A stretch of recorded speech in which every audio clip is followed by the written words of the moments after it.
If you want awesome products at great prices, check out the in the description. Former British Prime Minister Boris Johnson's recent social media activity reveals a subtle yet significant shift in his stance on Donald Trump's proposed peace deal with Russia concerning the ongoing Ukraine conflict. While previously suggesting a degree of pragmatism in Trump's approach, famously noting a method in the madness, Johnson's latest implied critique hints at growing unease with the potential concessions being floated. The backdrop to this shift is a rapidly evolving geopolitical landscape, punctuated by Trump's increasingly assertive statements regarding a potential peace agreement. Trump's suggestion of formally recognizing Russia's annexation of Crimea, a move tantamount to legitimizing a blatant violation of international law and Ukrainian sovereignty, has undoubtedly raised eyebrows within the international community and, arguably, within Johnson's own circle. The timing of Trump's pronouncements is also critical. His suggestion of a peace deal came on the heels of one of the most devastating Russian-era attacks on Kyiv in months. The sheer brutality of the assault, which extended beyond the capital to Kharkiv and other Ukrainian cities, starkly contrasts with Trump's seemingly optimistic assessment of imminent peace. This juxtaposition fuels the suspicion that any peace brokered under these circumstances would come at an unacceptable cost to Ukraine. Johnson's reticence to explicitly criticize Trump directly is likely a calculated move. While maintaining a respectful distance, his implied disapproval is unmistakable.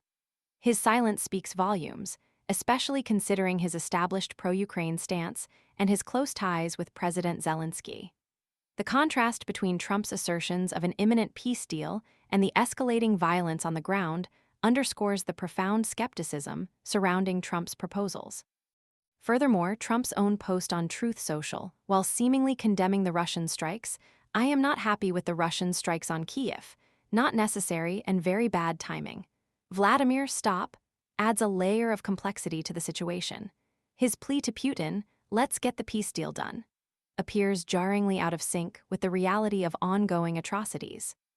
The incongruity between his condemnation of the attacks and his simultaneous pressure for a swift peace deal, one that arguably would necessitate significant Ukrainian concessions, suggests a disconnect between his rhetoric and the ground realities of the war. Johnson's previous criticisms of Trump's rhetoric regarding Zelenskyy further inform his current implied dissent. Johnson's strong condemnation of what he termed ghastly language emanating from Washington about the origins of the war and Zelenskyy's leadership highlights a fundamental disagreement on the narrative underpinning Trump's approach. This suggests that Johnson's current reticence isn't born of a change of heart regarding Ukraine's plight, but rather a calculated strategy to navigate the complexities of the evolving situation while avoiding a direct confrontation with a former ally. Trump's proposed peace deal, therefore, presents a complex dilemma.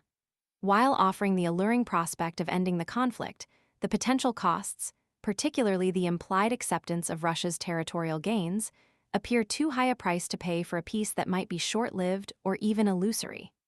Johnson's implicit critique, therefore, serves as a cautionary note amidst the optimistic, yet potentially dangerous, overtures emanating from Trump's camp.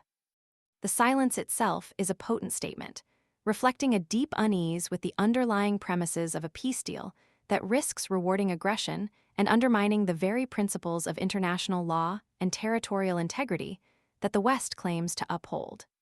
The true test of any peace deal lies not in its speed of implementation, but in its lasting impact on the security and sovereignty of Ukraine and the wider international order.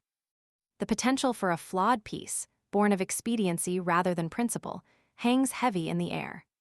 The implications extend far beyond Ukraine, posing a serious question mark over the future of international relations and the credibility of commitments to uphold the rules-based international order.